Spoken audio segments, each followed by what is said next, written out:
Nancy Smith dragged herself through the polished obsidian doors of Robertson Global at 7:55 p.m., her body screaming after 9 relentless hours. Her small paycheck barely justified the exhaustion, but it was all that stood between her family and financial ruin. She jabbed the express elevator button, ready to collapse on her sofa, dreaming of oblivion. As the doors opened, she barely registered the tall, silent figure in the corner, David Robertson, the cold architect of this tower. Assuming the small metal box offered temporary privacy, Nancy plugged in her earbuds and called her friend, Lily. "He just wants what they all want, Lily, and I'm not ready for that," she whispered, leaning against the cool wall. "I'm 23 and I'm still—" She lowered her voice to a pathetic thread, whispering the final word. "Virgin." "The right person will respect that completely," Lily's voice filled her ear. "I just need someone who won't make me feel ridiculous," Nancy admitted, feeling the familiar burn of shame. The elevator suddenly seized with a violent jolt, and the lights flickered out. Nancy gasped and pulled out her earbuds. When the emergency light kicked in, bathing the space in a sickening yellow glow, reality crashed down. David Robertson, impeccably tailored, was staring at her, his eyes fixed with a cold, absolute intensity. "You heard all of that," Nancy forced out, shame burning her face. David, utterly composed, slipped his phone into his jacket pocket. "Every word, Miss Smith, and for the record, I consider it a remarkably valuable piece of information." He took a precise step toward her, his proximity overwhelming. His voice was a boardroom decree, devoid of warmth. "When this elevator restarts, you will not be going home. You will be accepting my proposal. Your honesty has solved a crucial problem for me. I need a wife, and you, unblemished and compliant, are exactly what I require." Nancy's brain couldn't process what she just heard. The word proposal hung in the recycled air between them like poison. The elevator groaned back to life, the mechanical whir almost mocking her paralysis. David didn't move, didn't blink. He simply watched her with the patience of a predator who knew her prey had nowhere to run. "I don't understand," Nancy stammered, pressing herself harder against the elevator wall. "You can't just—" "I can, and I am. You need money desperately.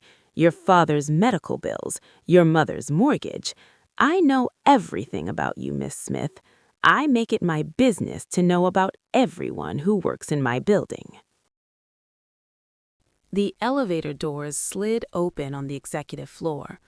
David stepped out, then turned back, holding the door with one hand. His next words were delivered with the casual cruelty of someone discussing a stock purchase. "My office, now. We have a contract to discuss." Nancy's legs moved on autopilot, following him down a corridor that seemed to stretch into infinity. Her heart hammered against her ribs. She should run. She should scream. But the weight of her family's debt anchored her feet to the marble floor, step after terrible step. David's office was a monument to power. Floor-to-ceiling windows overlooking the city, furniture that cost more than her yearly salary, and a massive desk that he now stood behind like a judge at sentencing. "Sit," he commanded. Nancy sat. He pulled out a folder, already prepared, she realized with growing horror, and slid it across the polished surface. "The terms are simple. You will be my wife for 1 year. Public appearances, social events, complete discretion. In exchange, I will pay off every cent of your family's debt immediately and provide you with a generous monthly allowance." "Why?" The word escaped before Nancy could stop it. Why me? You could have anyone." For the first time, something flickered across David's face. Not warmth exactly, but something raw and honest. "Because you're untouched, uncorrupted. In my world, Miss Smith, that's rarer than diamonds. My investors, my board, they need to see stability. A pure, respectable wife solidifies my image as a man of control and traditional values." Nancy felt sick. "You're buying me." "I'm offering you a business arrangement," corrected David. "One that saves your family and costs you nothing but time. Unless, of course, you'd prefer to watch your father lose his house while you struggle on a temp worker's salary." The cruelty of the choice stole her breath. Nancy looked down at the contract, the words blurring through sudden tears. She thought of her mother's exhausted face, her father's medical equipment crowding their tiny living room, the stack of bills that grew taller every week. "If I say yes, what happens to me?" "You become Mrs. David Robertson. You move into my penthouse, you attend functions, you smile for cameras, and in 1 year, you walk away wealthy and free." "And if I say no?" David's smile was a blade. "Then you walk out that door and return to your life exactly as it is, drowning. I should mention that Robertson Global will be restructuring our temporary staff positions next week. Budget cuts. Such a shame." There it was, the unspoken threat wrapped in corporate politeness. Nancy's hands shook as she picked up the pen he'd placed beside the contract.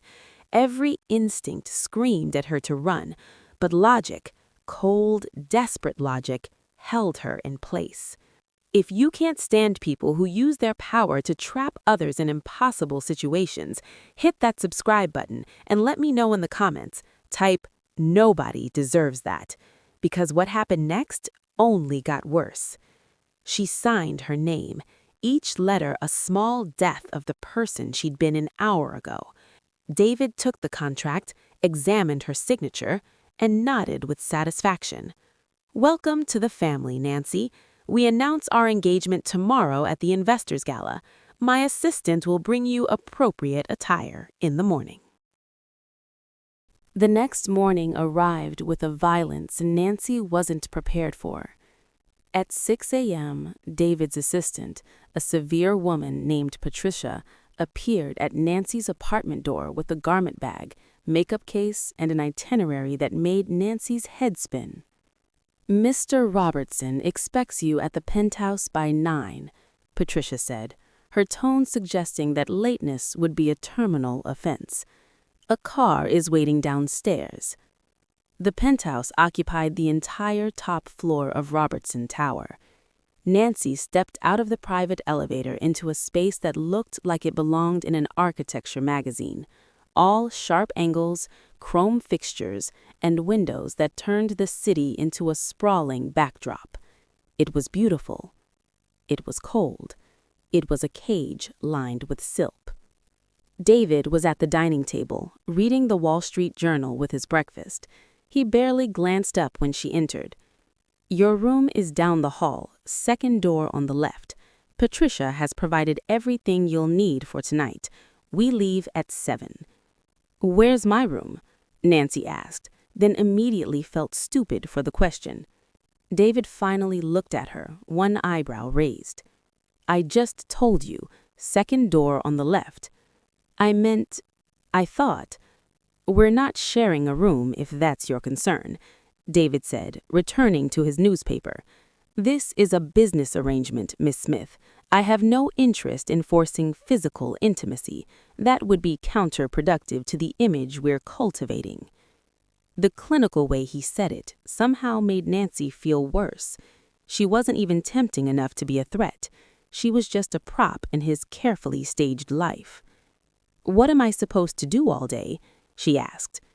"Whatever you like. Just be ready by 7.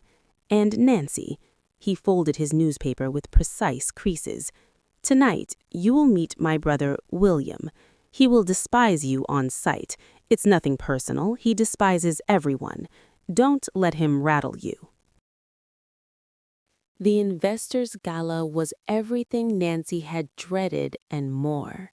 The ballroom glittered with enough wealth to solve world hunger, and every woman present looked like she'd stepped out of a fashion runway. Nancy's borrowed designer gown felt like costume jewelry, pretty but fake. David kept her close, his hand possessive on her lower back as he introduced her to an endless parade of investors, board members, and society vultures who smiled with too many teeth. Every introduction was the same: my fiancée, Nancy Smith. Every response was a thinly veiled assessment of her worth. Then William Robertson appeared. He was younger than David, maybe 30, with the same sharp features but lacking his brother's controlled intensity. Where David was ice, William was barely contained fire. He looked at Nancy the way someone might examine a stain on expensive upholstery. "So you're the miracle worker," William said, swirling his whiskey. "The woman who finally convinced my brother to settle down. How much did he pay you?" "William," David's voice held a warning. "What? I'm just curious about the going rate for respectability these days." William leaned closer to Nancy, his breath sharp with alcohol. "Let me guess. Daddy's got medical bills, student loans, gambling debts. Everyone's got a price. You just happen to have David's." Nancy felt her face burn, but before she could respond, David stepped between them, his body a wall of controlled fury. "You're drunk," David said quietly. "Go home before you embarrass yourself further." If you believe nobody should be humiliated for doing what they need to survive, hit that subscribe button. People like William won't, and you need to hear what Nancy did about it. "I'm embarrassing myself?" William laughed bitterly. "You're the one parading a temp worker around like she's Cinderella.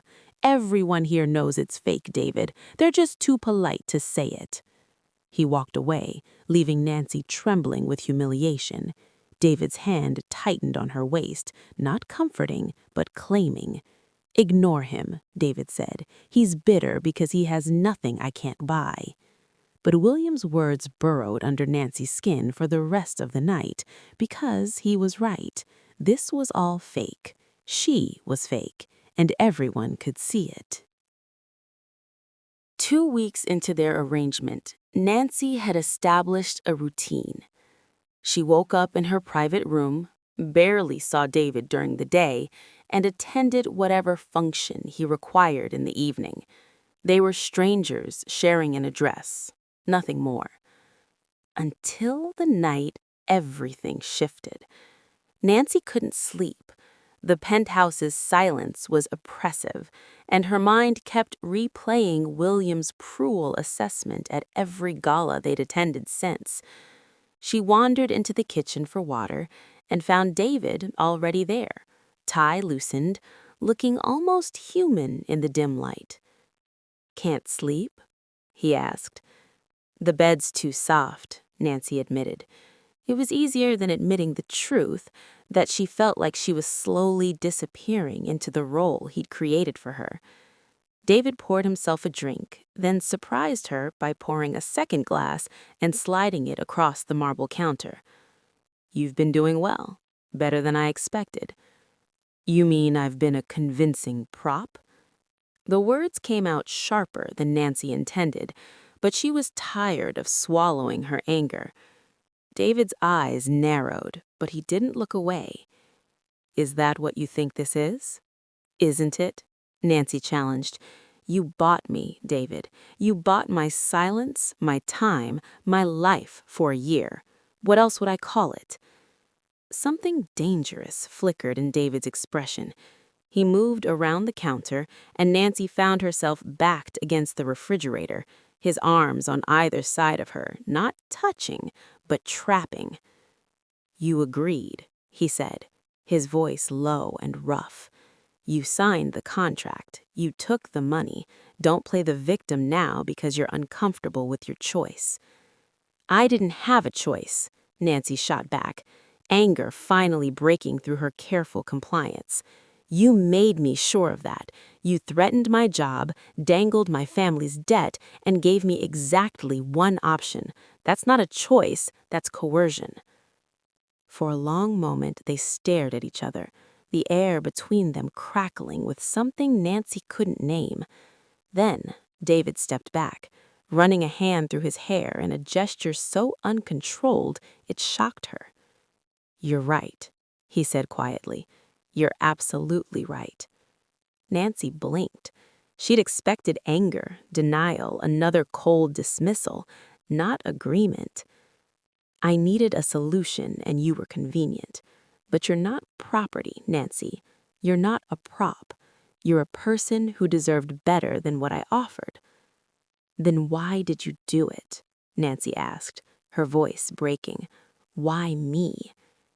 David's smile was bitter. "Because when I heard you in that elevator, so honest, so vulnerable, I realized you represented everything I've lost, everything I've sacrificed to build this empire, and I wanted to possess that, to own something pure before this world corrupted it." The confession hung between them, more intimate than any physical touch. Nancy saw him clearly for the first time, not as a monster, but as a man so damaged by his pursuit of control that he'd forgotten what it meant to simply feel. "You can't own people," Nancy whispered.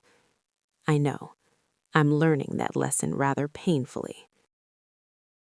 The charity auction was supposed to be simple. Smile, wave, let David bid obscene amounts on art neither of them cared about. Instead, it became Nancy's worst nightmare. Victoria Chen, a socialite who'd been photographed with David before Nancy appeared, approached their table with a smile sharp enough to cut glass. "Nancy, darling," Victoria purred. "What a lovely dress. Is it borrowed?" David's hand found Nancy's under the table, squeezing once in warning, but Nancy was done being silent. "Yes," she said calmly, "along with the jewelry, the shoes, and apparently my dignity. But at least I'm honest about it. How's your fourth husband, Victoria? I heard he's finally figured out prenups." The table went silent. Victoria's face flushed red, and she opened her mouth to respond, but David stood abruptly. "Excuse us," he said, practically dragging Nancy away from the table. They ended up in an empty corridor, David's face unreadable. Nancy braced herself for the lecture, the reminder of her place, David started laughing. It was a real laugh, not the polished chuckle he used at events, and it transformed his entire face. Nancy stared at him, completely confused. "That was incredible," David said, still grinning. "Victoria's been insufferable for years, and no one's ever put her in her place like that." "I thought you'd be angry," Nancy admitted. "Angry? Nancy, you just defended yourself against one of the most vicious women in our circle. I'm impressed." His expression softened. "I'm tired of watching you shrink every time someone attacks. You're stronger than that." Something shifted between them in that moment. The contract, the arrangement, the careful distance they'd maintained, it all felt suddenly fragile. David reached out, tucking a strand of hair behind Nancy's ear in a gesture so tender it made her breath catch. "This isn't what I planned," he said quietly. "What do you mean?" "I planned to marry you, use you for a year, and never think of you again. But you're making that impossible." Before Nancy could respond, his phone rang. David answered it, his face immediately hardening as he listened. "I'll be right there." Then he looked at Nancy. "There's an emergency at the Singapore office. I need to leave immediately. Patricia will take you home." He was gone before Nancy could process what had just happened, leaving her alone in the corridor with a heart that was starting to betray her better judgment. David was gone for 5 days. 5 days during which Nancy had the penthouse to herself and far too much time to think. She kept replaying their conversation, the way he'd looked at her, the confession that he hadn't planned to care. When he finally returned, it was 3 in the morning. Nancy heard the elevator and found him in the living room, exhausted and still in his travel clothes. Without thinking, she brought him water and a blanket. "You don't have to do that," David said, but he accepted both. "I know."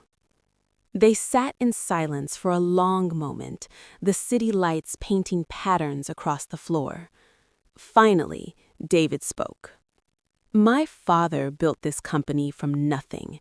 He was ruthless, cold, calculated. He taught me that emotion was weakness, that caring about anything beyond profit was a liability." David's voice was rough with exhaustion and something deeper. "I learned those lessons well, too well. And now I'm 38 years old with everything I could want and nothing that matters." "That's not true," Nancy said quietly. "Isn't it? I blackmailed a woman into marrying me because I was too damaged to pursue a relationship like a normal person. I threatened your livelihood, used your family's pain as leverage, and convinced myself it was just business." He looked at her, and Nancy saw raw vulnerability in his eyes. "I'm exactly like my father, and I hate it." Nancy moved closer, settling beside him on the couch. "You're not your father. Your father wouldn't regret his choices. He wouldn't sit here at 3 in the morning questioning himself." "How do you know?" "Because monsters don't lose sleep over the people they've hurt. They don't confess their fears or admit they're wrong. You did all of those things, David. That makes you human, not a monster." David's hand found hers, threading their fingers together. "I want to renegotiate our contract." Nancy's heart stuttered. "What?" "I want you to stay. Not because of the contract, not because of the money. I want you to stay because you choose to. No threats, no coercion. Just an honest question." He turned to face her fully. "Will you give me a chance to be someone worthy of you?" Comment "worth it" if you're Team Nancy. The manipulation can't win. Now watch what happens when she finally fights back. The answer should have been simple. Nancy should have said no, taken her money, and walked away from David Robertson and his damaged heart.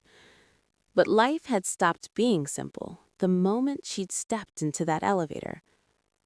"I need conditions," Nancy said, her voice steady despite her racing heart. David nodded. "Anything. First, I want out of the contract, completely. No required appearances. If I stay, it's day by day, and I can leave whenever I want." "Done." "Second, I want my own money. Not an allowance, a salary. I'll work for it. I'm not being kept." "I'll create a position for you at the foundation, Director of Community Outreach. Real work, real pay." "Third," Nancy continued, her courage building, "you don't get to make decisions for me. Not what I wear, not who I see, not how I spend my time. I'm not your possession." "You never were," David said quietly.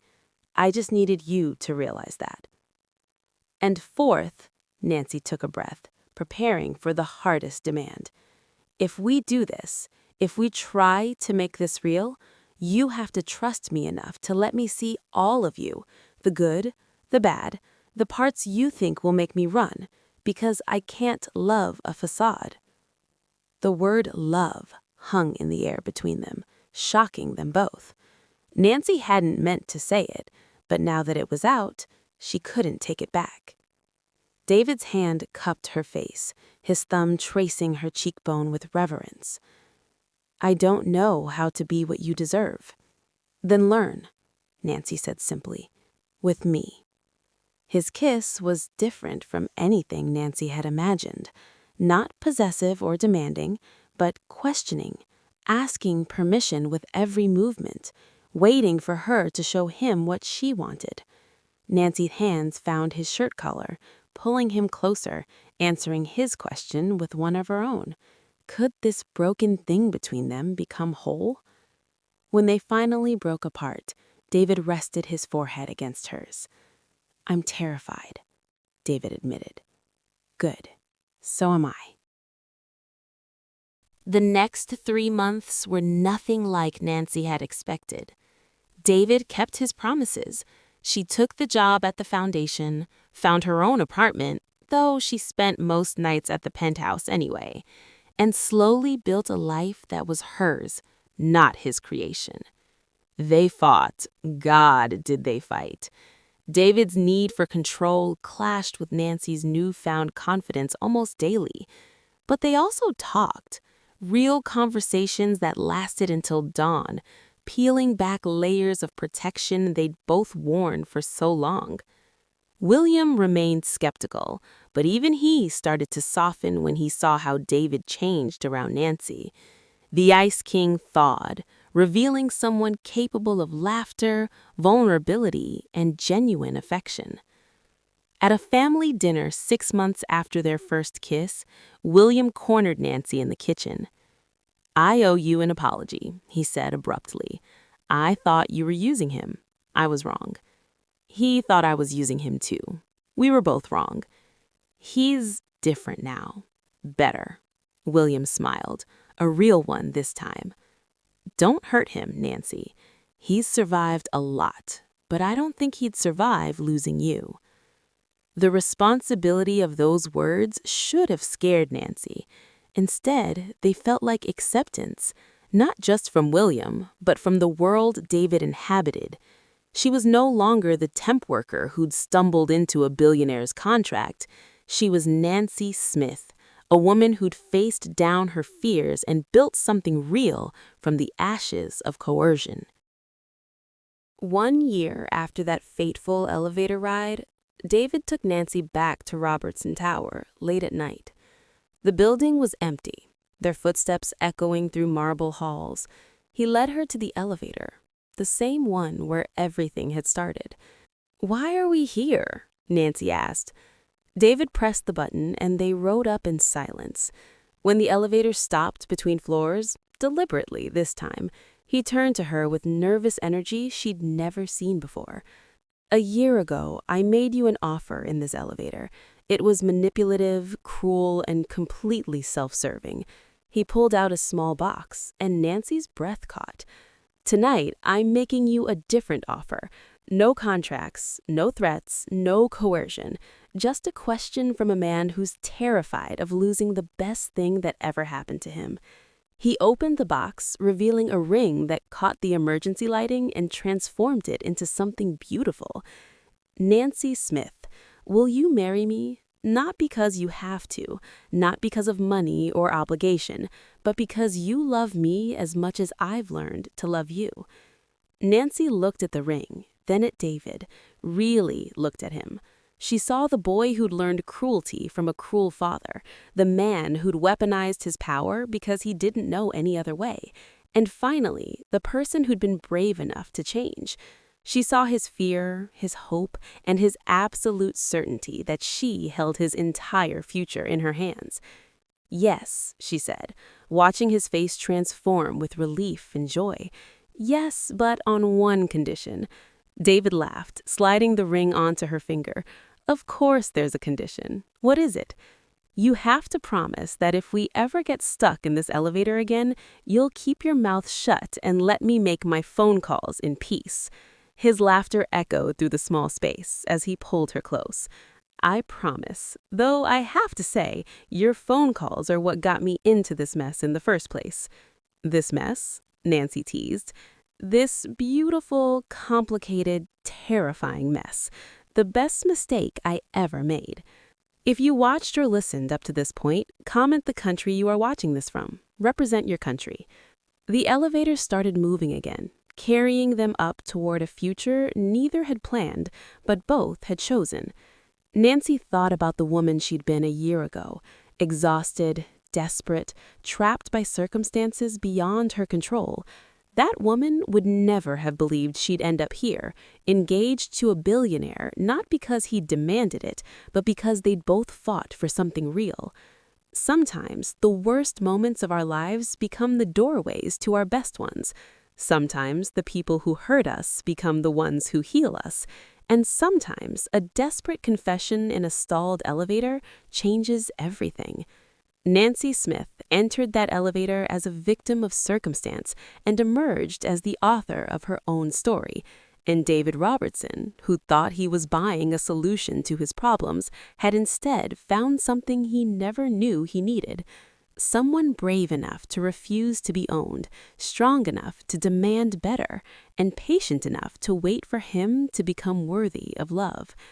The elevator doors opened onto the penthouse, their home now, not his prison, and they stepped into their new beginning, hand in hand, equals at last.